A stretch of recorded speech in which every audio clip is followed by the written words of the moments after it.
오늘도 살아계신 하나님의 은혜가 여러분들의 삶 가운데 함께 하시기를 주님의 이름으로 간절히 축원합니다.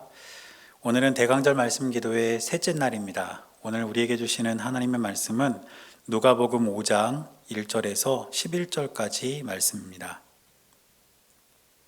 누가복음 5장 1절에서 11절까지 말씀을 제가 봉독할 때에 여러분들도 함께 말씀을 보시기 바랍니다. 무리가 몰려와서 하나님의 말씀을 들을새 예수는 게네사렛 호숫가에 서서 호숫가에 배에 두 척이 있는 것을 보시니 어부들은 배에서 나와서 그물을 씻는지라. 예수께서 한 배에 오르시니 그 배는 시몬의 배라. 육지에서 조금 떼기를 청하시고 앉으사 배에서 무리를 가르치시더니 말씀을 마치시고 시몬에게 이르시되 깊은 데로 가서 그물을 내려 고기를 잡으라. 시몬이 대답하여 이르되 선생님, 우리들이 밤이 새도록 수고하였으되 잡은 것이 없지만은 말씀에 의지하여 내가 그물을 내리리이다 하고 그렇게 하니 고기를 잡은 것이 심이 많아 그물이 찢어지는지라. 이에 다른 배에 있는 동무들에게 손짓하여 와서 도와달라 하니 그들이 와서 두 배의 채움에 잠기게 되었더라.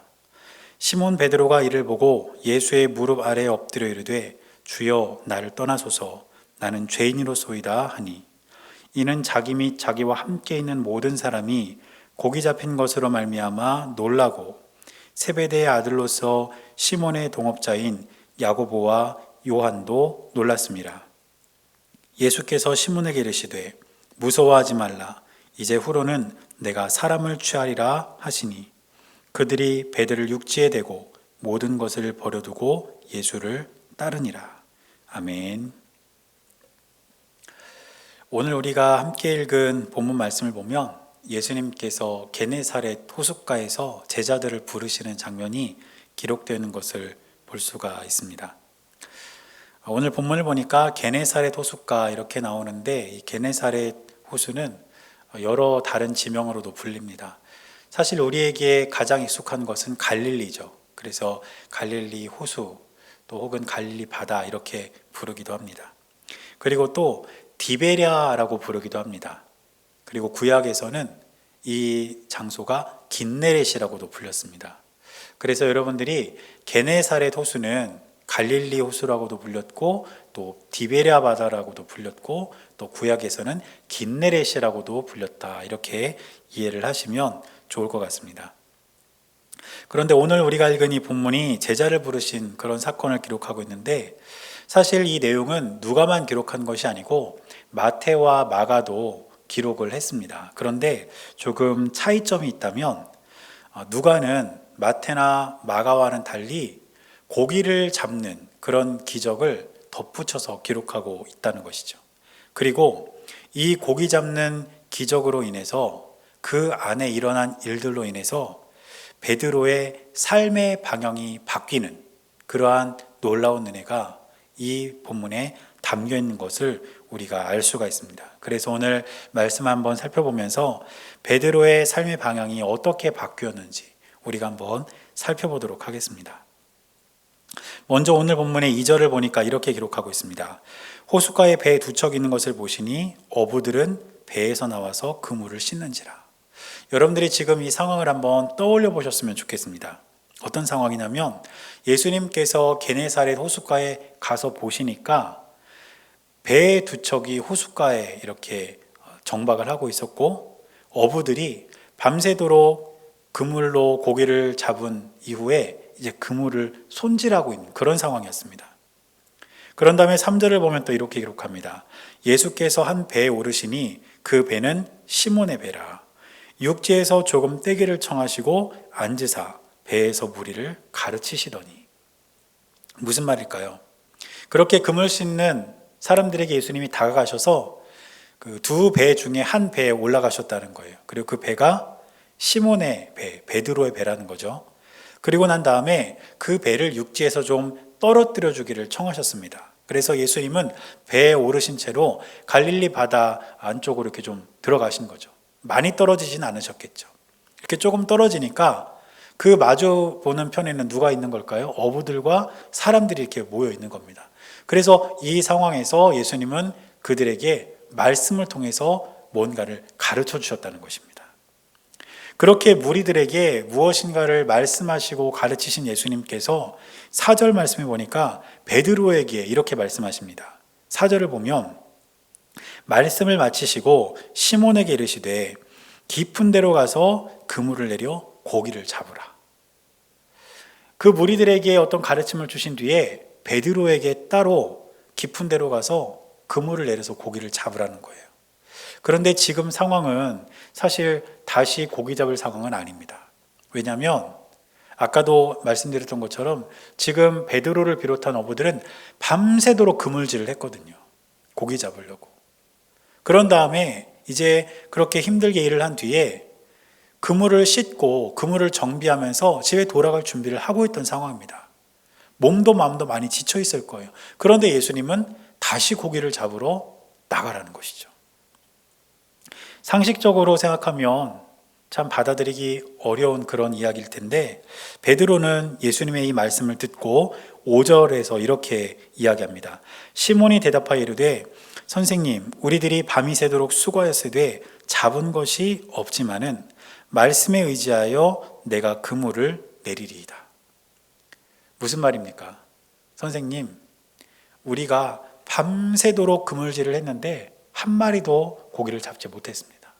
그런데 선생님께서 우리에게 하신 말씀을 의지해서 그 말씀에 힘을 얻어서 다시 그물을 내려보겠습니다. 이렇게 말하는 거죠.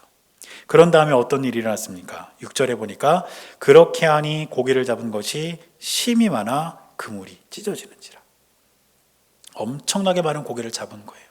이어지는 7절 말씀을 보면 그렇게 잡은 고기가 얼마나 많았든지 혼자 그물을 끌어올릴 수 없으니까 다른 친구들에게 부탁을 해가지고 고기를 건져 올립니다. 그런 다음에 8절을 보면 그런 베드로가 예수님 앞에 무릎을 꿇고 이렇게 말합니다. 시몬 베드로가 이를 보고 예수의 무릎 아래에 엎드려 이르되 주여 나를 떠나소서 나는 죄인으로소이다 하니. 여러분 오늘 말씀을 잘 보면 베드로가 예수님을 부르는 호칭이 바뀝니다. 5절에서는 베드로가 예수님을 뭐라고 불렀습니까? 선생님이라고 불렀어요.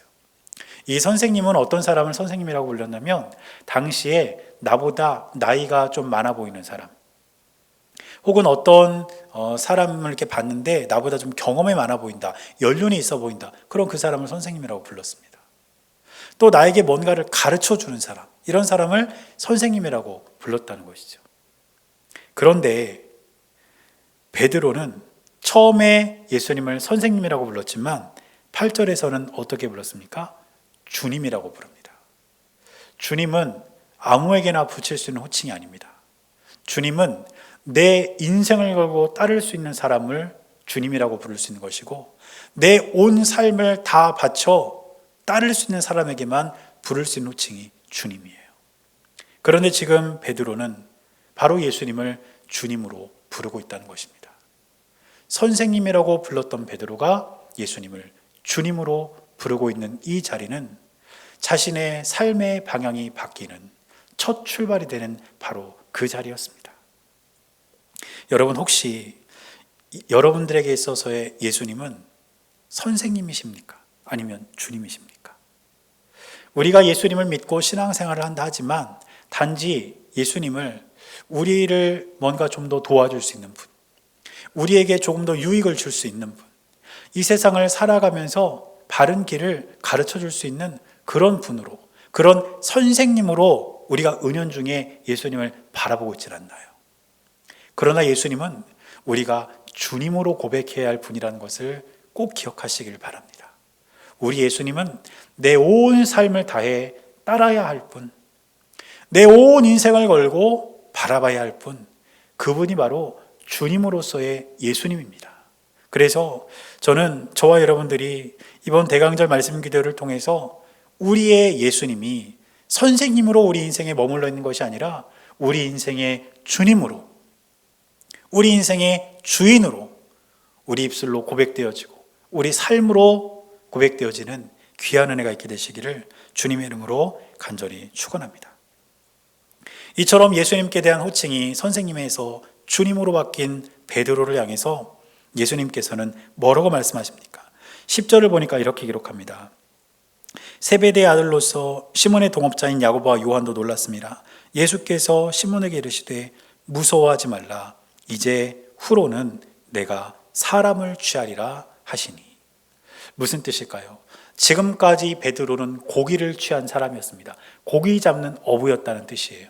그런데 앞으로는 고기 잡는 어부가 아니라 사람을 취할 것이다.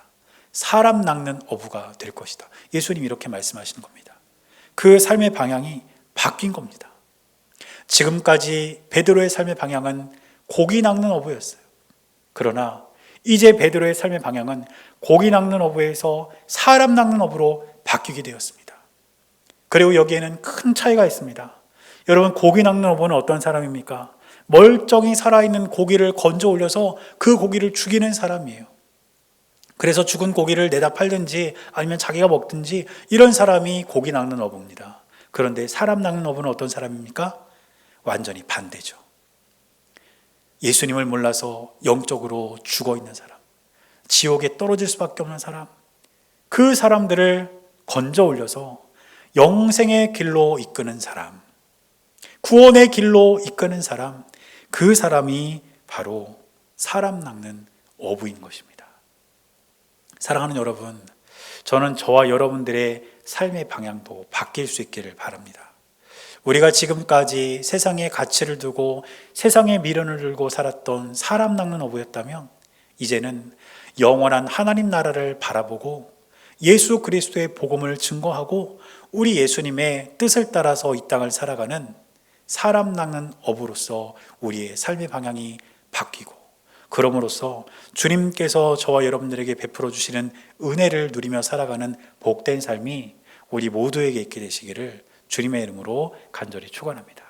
그래서 오늘 우리가 함께 기도할 것은, 첫째는 우리가 예수님을 주님으로 고백하고 주님으로 따르게 달라고 우리가 기도했으면 좋겠습니다. 더 이상 예수님은 우리에게 선생님이 아니라 예수님은 나의 주님이십니다. 이렇게 우리가 고백하기를 원하고, 두 번째 기도 제목은 무엇이냐면 우리의 삶의 방향도 세상에서 예수님을 향해서 바뀌게 해달라고. 이미 우리의 삶의 방향이 예수님으로 향해 있다면 그 방향을 향해서 우리가 끝까지 믿음 잃지 않고 살아가게 해달라고.